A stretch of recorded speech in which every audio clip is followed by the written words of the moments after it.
Olá, graça e paz, meu irmão e minha irmã. Estamos iniciando a leitura da Bíblia em 365 dias, uma dose de amor com a Palavra de Deus. Hoje, no 306º dia, trago para leitura e comentários bíblicos os livros dos profetas Ezequiel, capítulo 6 e capítulo 7, Naum, capítulo 1 e o livro do apóstolo Lucas, capítulo 17. Neste momento, você precisa estar de posse de um bloco de anotação, caneta ou lápis. A Bíblia é tão importante quanto a sua leitura diariamente nos aproxima de Deus, fortalecendo assim a nossa fé e a esperança. Enquanto você prepara o nosso kit de fé, trago uma mensagem rápida. Todos nós temos a necessidade de estarmos em comunhão com Deus diariamente. Comunhão esta, agora, a leitura da Bíblia. Orar, meditar, refletir. A Bíblia Sagrada está cheia de promessas. Precisamos acreditar na palavra de Deus. Alimente a sua fé. A sua palavra tem muito mais força do que as coisas contrárias. Estamos vivendo um tempo em que devemos abrir os olhos. Satanás não está aqui para roubar o seu carro, sua casa, sua roupa, seu apartamento, celular, relógio. Ele vem para roubar agora esta semente, este estudo bíblico, a sua fé e os propósitos que Deus tem para você. Precisamos usar todos os recursos que Deus tem nos dado, incentivar a leitura da Bíblia, estudar. A Bíblia Sagrada nos faz gerar a fé, nos faz ter o alimento, a cura e a restauração. A compreensão da palavra vem através da revelação pelo Espírito Santo. Senhor, revele a compreensão de sua palavra. Jesus Cristo, me dê compreensão de sua palavra hoje e sempre. Em nome de Jesus, amém. E graças a Deus. Se desconecte de tudo e permita que a palavra do Senhor adentre em vossos corações. Vamos para a leitura no livro do profeta Ezequiel, capítulos 6 e capítulo 7. Profecia contra a idolatria de Israel. A palavra do Senhor veio a mim dizendo: Filho do homem, volte o seu rosto para os montes de Israel e profetize contra eles, dizendo: Montes de Israel, ouçam a palavra do Senhor Deus. Assim diz o Senhor Deus aos montes e às colinas, aos desfiladeiros e aos vales: Eis que eu mesmo, trarei a espada sobre vocês e destruirei os seus lugares altos. Os altares de sacrifício serão destruídos, e os altares onde vocês queimam incenso serão quebrados. Farei com que os mortos caiam diante dos seus ídolos. Porei os cadáveres dos filhos de Israel diante dos seus ídolos, e espalharei os ossos de vocês ao redor dos seus altares. Onde quer que vocês morarem, as cidades serão destruídas, e os lugares altos ficarão em ruínas, para que os altares sejam destruídos e arruinados, os seus ídolos sejam quebrados e extintos, os seus altares do incenso sejam eliminados, e as obras que vocês realizaram sejam desfeitas. Os mortos cairão no meio de vocês, e vocês saberão que eu sou o Senhor. Mas deixarei um resto, porque alguns de vocês escaparão da espada entre as nações, quando forem espalhados por outras terras. Aqueles que escaparem se lembrarão de mim entre as nações para onde foram levados em cativeiro. Lembrarão como eu sofri por causa do seu coração infiel, que se afastou de mim, e por causa dos seus olhos, que se prostituíram com os seus ídolos. Eles terão nojo de si mesmos, por causa das maldades que fizeram em todas as suas abominações. Saberão que eu sou o Senhor, e que não foi sem motivo que eu disse que lhes faria este mal.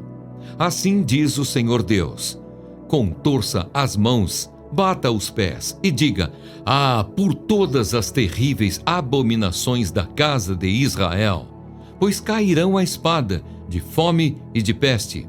O que estiver longe morrerá de peste, o que estiver perto cairá a espada, e o que sobreviver e for poupado morrerá de fome. Assim neles cumprirei o meu furor. Então vocês saberão que eu sou o Senhor, quando os seus mortos estiverem estendidos no meio dos seus ídolos, ao redor dos seus altares, em todas as colinas elevadas e no alto de todos os montes, debaixo de todas as árvores frondosas e debaixo de todos os carvalhos espessos, lugares onde ofereciam suave perfume a todos os seus ídolos. Estenderei a mão sobre eles, e onde quer que estiverem morando, tornarei a terra em desolação, uma desolação desde o deserto até Ribla, e saberão que eu sou o Senhor. O fim chegou. A palavra do Senhor veio a mim dizendo: Filho do homem, assim diz o Senhor Deus a respeito da terra de Israel: chegou o fim. O fim chegou sobre os 4 cantos da terra. Agora o fim chegou sobre você, povo de Israel. Enviarei a minha ira sobre vocês. Eu os julgarei segundo os seus caminhos, e farei cair sobre vocês todas as suas abominações. Os meus olhos não terão piedade, e eu não os pouparei.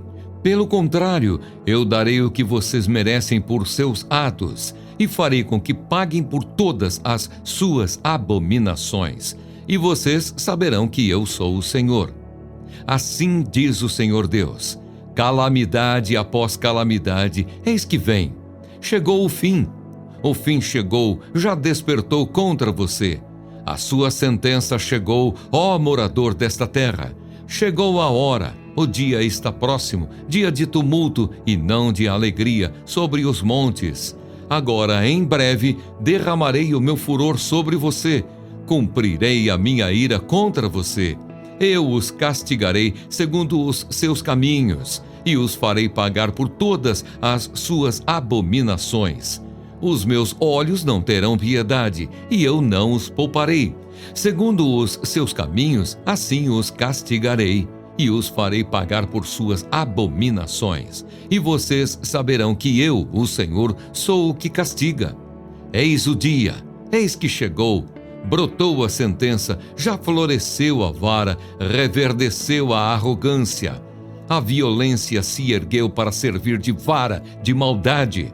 Nada restará deles, nem da sua multidão, nem da sua riqueza, nem da sua glória. Chegou a hora, o dia está próximo. Quem compra, não se alegre, e quem vende, não se entristeça, porque a ira cairá sobre todos eles. Porque o vendedor não tornará a possuir aquilo que vendeu, por mais que viva. Porque a profecia contra todos eles não será revogada, e por causa da própria maldade ninguém preservará a vida. Tocaram a trombeta e prepararam tudo, mas ninguém vai à batalha, porque a minha ira cairá sobre todos eles. Fora está a espada, dentro a peste e a fome. Quem está no campo morre à espada, e quem está na cidade, a fome e a peste o consomem. Se alguns deles, fugindo, escaparem, estarão pelos montes como pombas dos vales, todos gemendo, cada um por causa da sua maldade. Todas as mãos desfalecerão e todos os joelhos se desfarão em água. Vestirão roupa feita de pano de saco, e o terror tomará conta deles. Todos os rostos ficarão cobertos de vergonha, e todas as cabeças serão rapadas. Jogarão a sua prata nas ruas, e o seu ouro será tratado como se fosse sujeira. Nem a sua prata, nem o seu ouro poderão livrá-los no dia da ira do Senhor. Eles não saciarão a sua fome, nem lhes encherão o estômago, porque a prata e o ouro foram o tropeço que os levou a cair em iniquidade. Dessas preciosas joias fizeram seu objeto de orgulho e fabricaram as suas abomináveis imagens e seus ídolos detestáveis. Por isso fiz com que essas coisas se tornassem como sujeira para eles. Entregarei tudo isso nas mãos de estrangeiros por presa, e aos ímpios da terra por despojo. Eles o profanarão. Desviarei deles o rosto e profanarão o meu tesouro. Ladrões entrarão nele e o profanarão. Prepare uma corrente, porque a terra está cheia de crimes de sangue e a cidade cheia de violência. Trarei aqui as piores nações, que tomarão posse das casas deles. Farei cessar a arrogância dos valentes, e os seus lugares santos serão profanados. A destruição está a caminho. Eles buscarão paz, mas não haverá paz. Virá miséria sobre miséria, e um rumor após o outro. Buscarão visões de profetas, do sacerdote perecerá a lei, e dos anciãos o conselho. O rei estará de luto, o príncipe se vestirá de horror, e as mãos do povo da terra tremerão de medo. Vou tratá-los segundo a sua conduta, e os julgarei pelos seus próprios critérios. E eles saberão que eu sou o Senhor.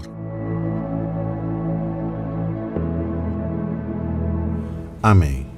Compreendendo o livro do profeta Ezequiel, capítulo 6, Deus havia ordenado a Ezequiel que permanecesse em silêncio, exceto quando ele mandava o profeta pregar uma mensagem especial. Estes 2 capítulos contêm 2 mensagens de juízo do Senhor. A primeira explica que a idolatria do povo havia contaminado a terra e o templo. Já a segunda descreve a terrível tragédia que viria com a chegada do exército babilônico.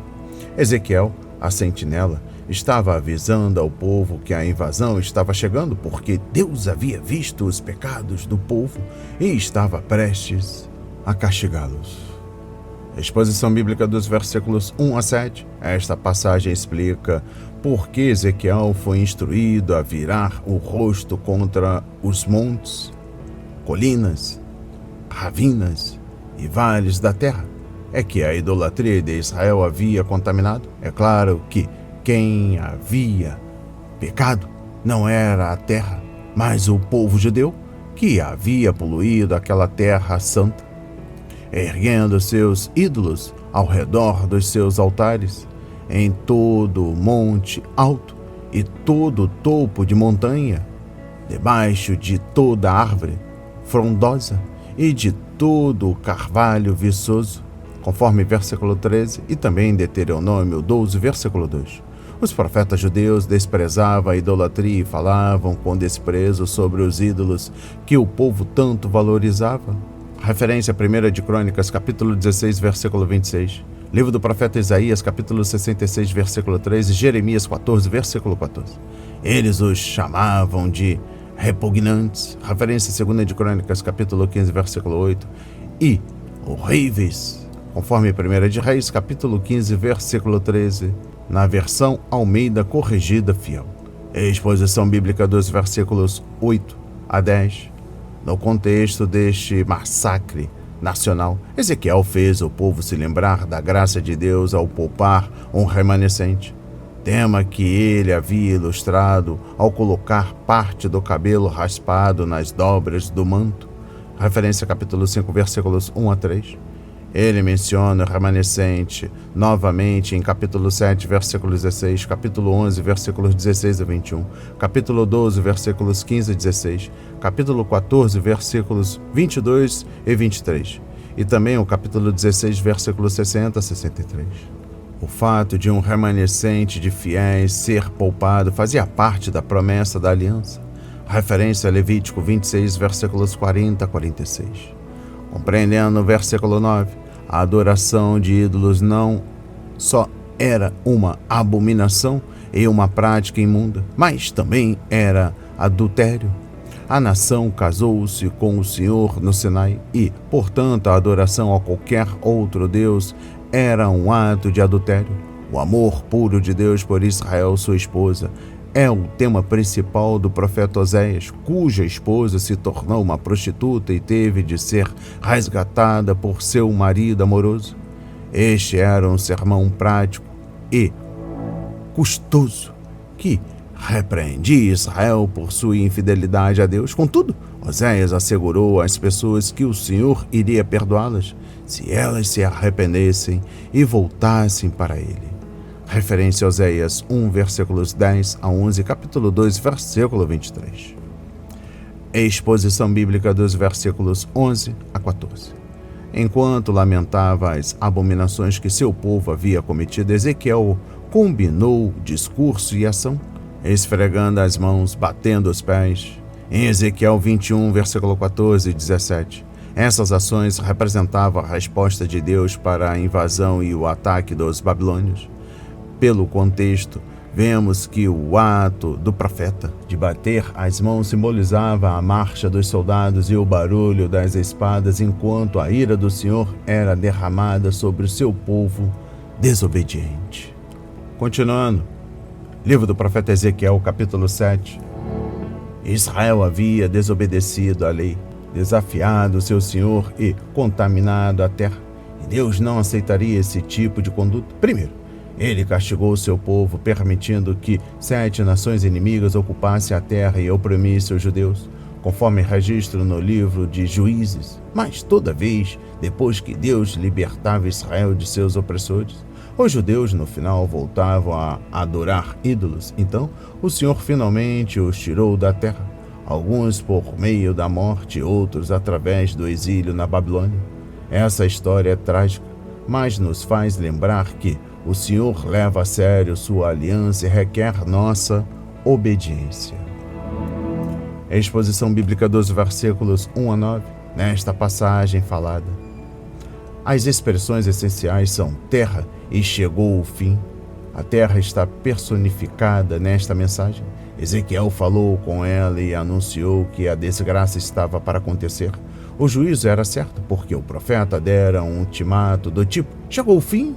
Pelo menos 9 vezes nos versículos 1 a 12. Ezequiel era uma sentinela fiel. Ele estava avisando ao povo que o exército babilônio estava vindo do norte para invadir a terra, saqueá-la e destruí-la.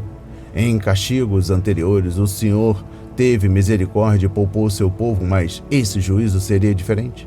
As pessoas contaminaram a terra do Senhor com seus pecados, e a única maneira pela qual a terra poderia ser purificada era punindo o povo por seus pecados. A exposição bíblica dos versículos 10 a 21. Mestre da linguagem viva durante todo o tempo para ajudar o povo a ver a verdade, Ezequiel fez 5 descrições para despertar o interesse das pessoas e, quem sabe, chegar ao coração delas. A primeira descrição vem da natureza, conforme versículos 10 a 11.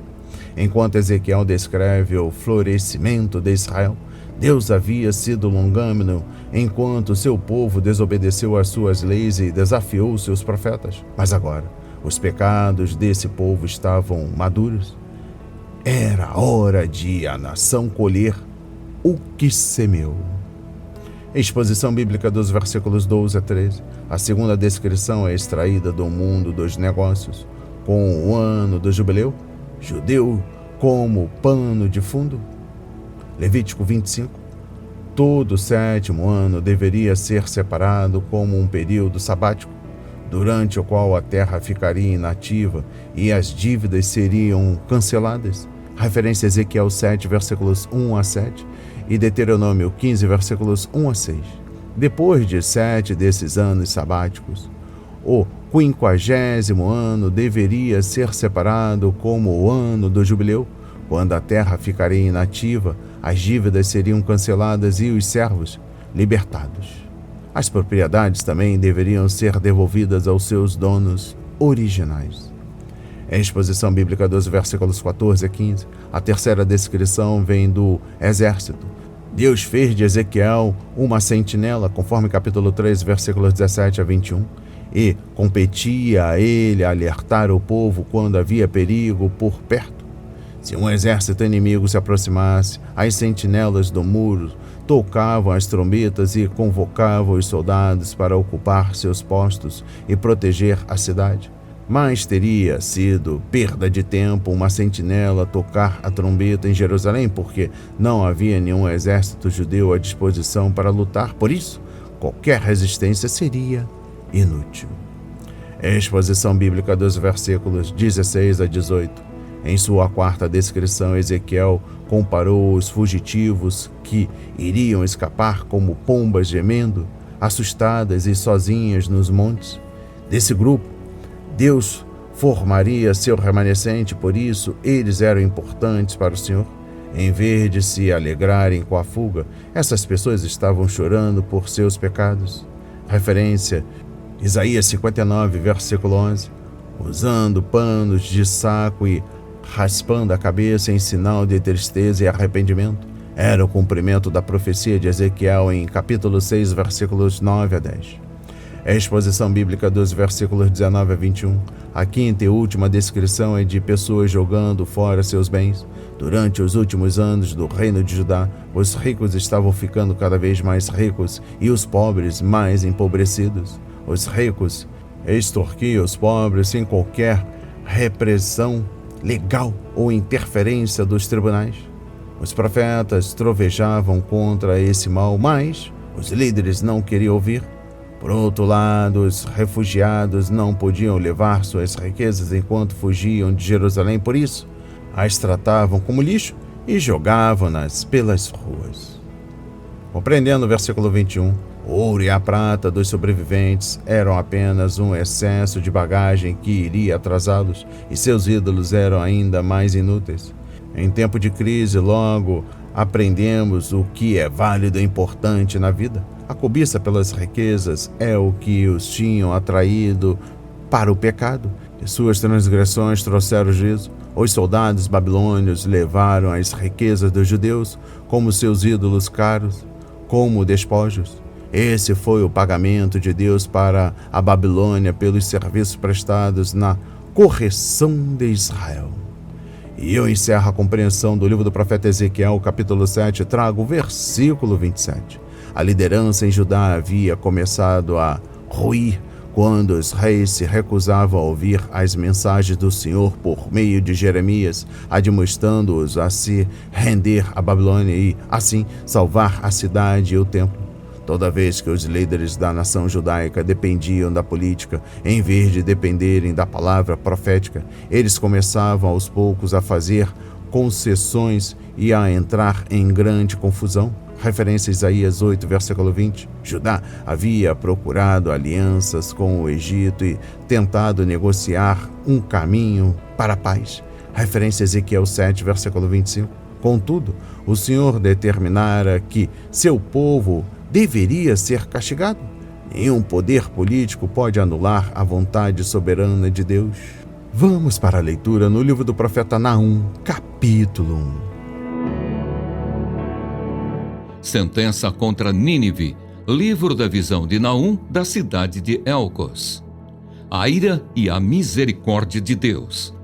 O Senhor é Deus zeloso e vingador. O Senhor é vingador e cheio de ira.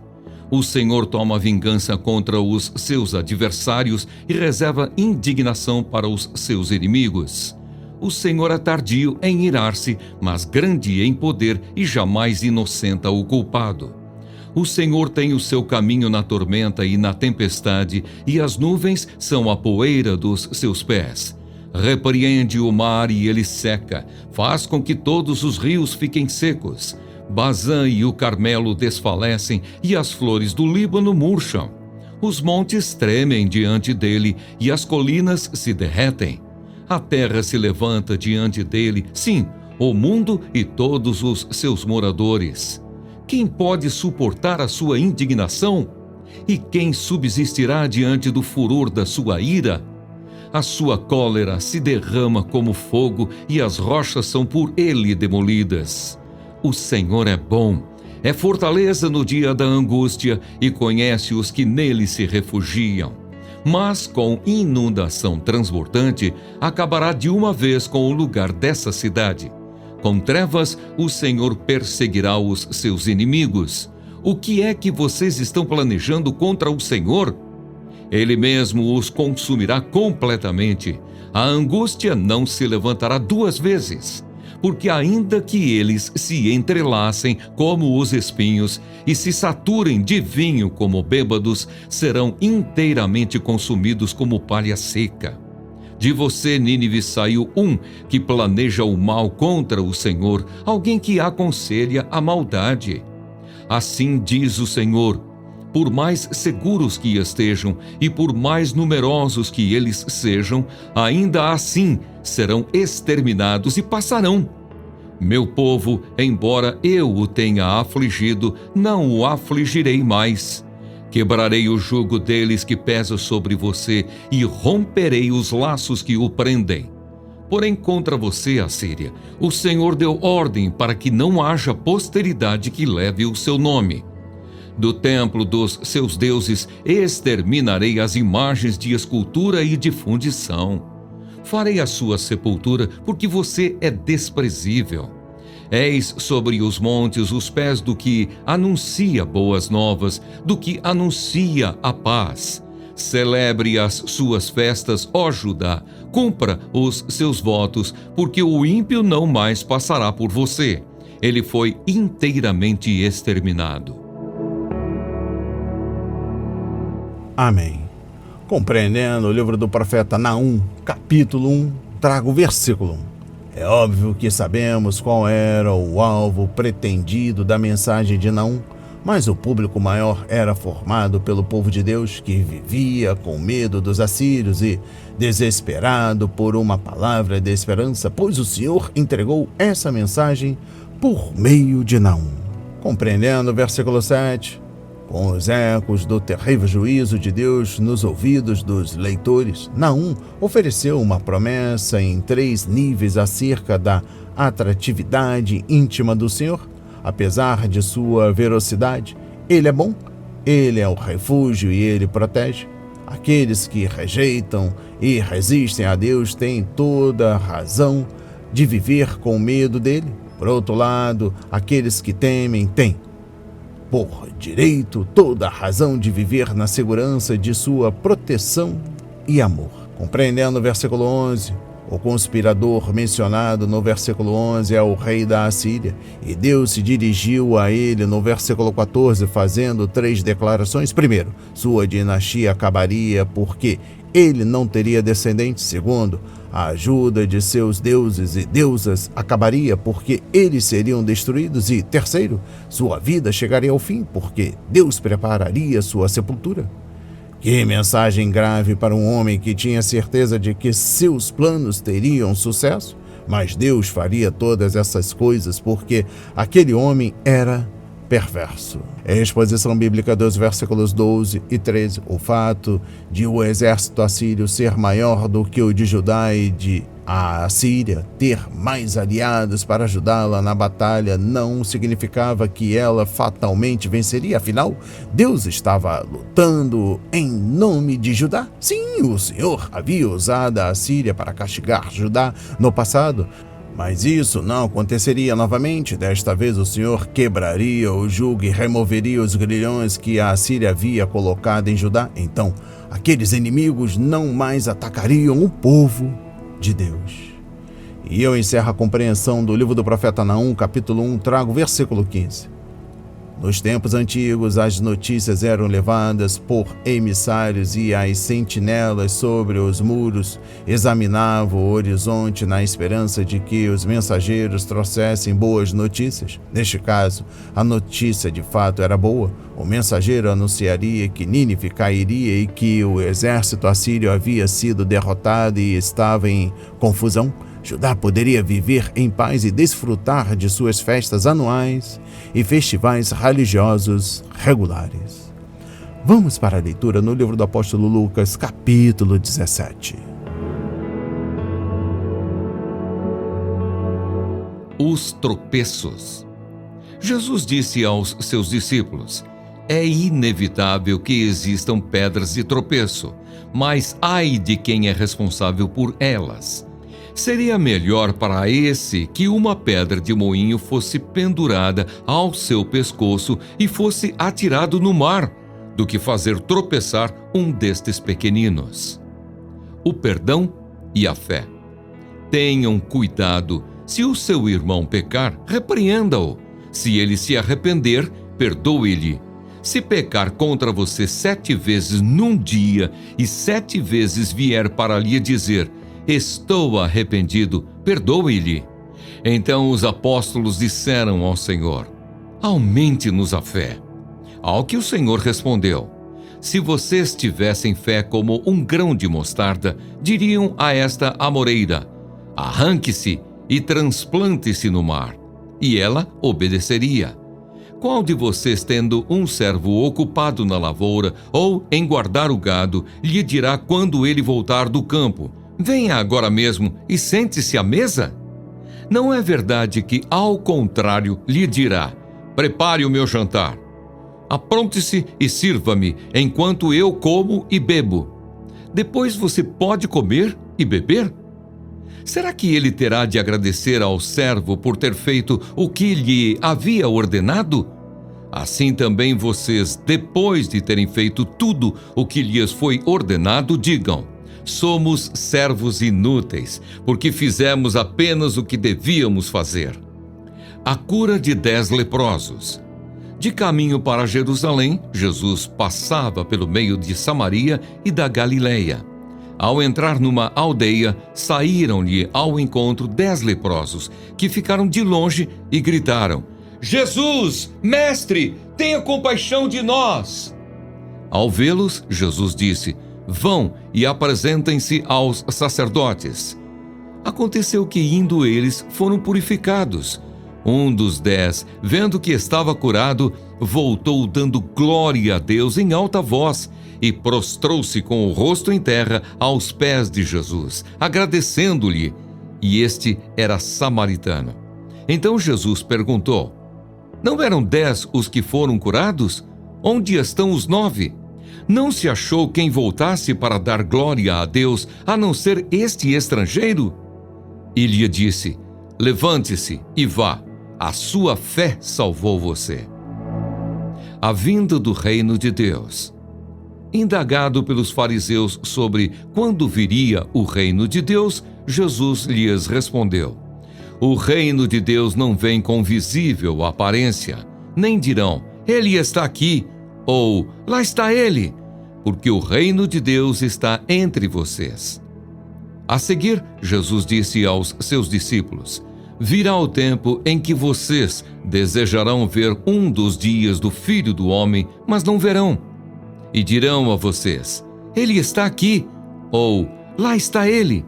Não saiam nem sigam essa gente, porque assim como o relâmpago que resplandece e brilha de uma extremidade do céu até a outra, assim será no seu dia o Filho do Homem. Mas é necessário que primeiro ele padeça muitas coisas e seja rejeitado por esta geração. Assim como foi nos dias de Noé, será também nos dias do Filho do Homem. Comiam, bebiam, casavam e davam-se em casamento, até o dia em que Noé entrou na arca, veio o dilúvio e destruiu todos. O mesmo aconteceu nos dias de Ló. Comiam, bebiam, compravam, vendiam, plantavam e edificavam. Mas no dia em que Ló saiu de Sodoma, choveu do céu fogo e enxofre e destruiu todos. Assim será no dia em que o Filho do Homem se manifestar. Naquele dia, quem estiver no terraço e tiver os seus bens em casa, não desça para tirá-los. E de igual modo, quem estiver no campo, não volte para trás. Lembrem-se da mulher de Ló. Quem tentar preservar a sua vida, a perderá. E quem a perder, esse a salvará. Digo a vocês que naquela noite 2 pessoas estarão numa cama. Uma será levada e a outra será deixada. 2 mulheres estarão juntas moendo trigo. Uma será tomada e a outra será deixada. 2 estarão no campo. Um será tomado e o outro será deixado. Então perguntaram a Jesus: onde será isso, Senhor? Ele respondeu: onde estiver o corpo, aí se ajuntarão também os abutres. Amém. Compreendendo o livro do apóstolo Lucas, capítulo 17, exposição bíblica dos versículos 1 a 6. Depois de Jesus advertir os fariseus sobre o pecado de amar o dinheiro, conforme capítulo 16, versículos 14 a 31, ele se voltou para os discípulos e os alertou sobre possíveis pecados presentes na vida deles, pois as ocasiões em que tropeçamos, caímos em tentação são, infelizmente, parte da vida. Afinal, todos somos pecadores vivendo em um mundo pecaminoso, mas devemos tomar cuidado para não fazer com que os outros tropecem, pois é uma coisa séria pecar contra um irmão próximo e tentá-lo para o pecado. Referência a Romanos 14, versículo 13, 1 de Coríntios, capítulo 10, versículo 32 e 1 de João, capítulo 2, versículo 10. Compreendendo o versículo 4, se um irmão pecar contra nós, devemos repreendê-lo particularmente em amor. Nossa tendência pode ser a de nos sentirmos magoados, guardarmos rancor e depois contar aos outros o que nos aconteceu, mas isso está errado. Referência a Mateus 18, versículos 15 a 20. Antes, seguimos a verdade em amor, conforme Efésios 4, versículo 15. É o primeiro passo para resolvermos diferenças pessoais. Nosso objetivo não é constranger ou ferir o agressor, mas incentivá-lo a se arrepender, conforme Gálatas 6, versículo 1. Se o ofensor se arrepender, então devemos perdoá-los, Efésios 4, versículo 32 e Mateus 5, versículos 43 a 48.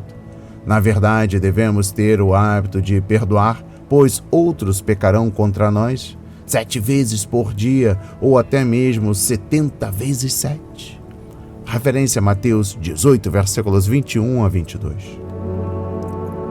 Exposição bíblica dos versículos 7 a 10. O servo da história era, evidentemente, o que se chama de pau para toda obra, pois era responsável pela agricultura, pastoreio e cozinha. A cena de uma pessoa com poucos recursos financeiros ter apenas um servo não era incomum, mas Jesus descreveu uma situação que, naqueles dias, era impensável: um amo servindo a seu servo.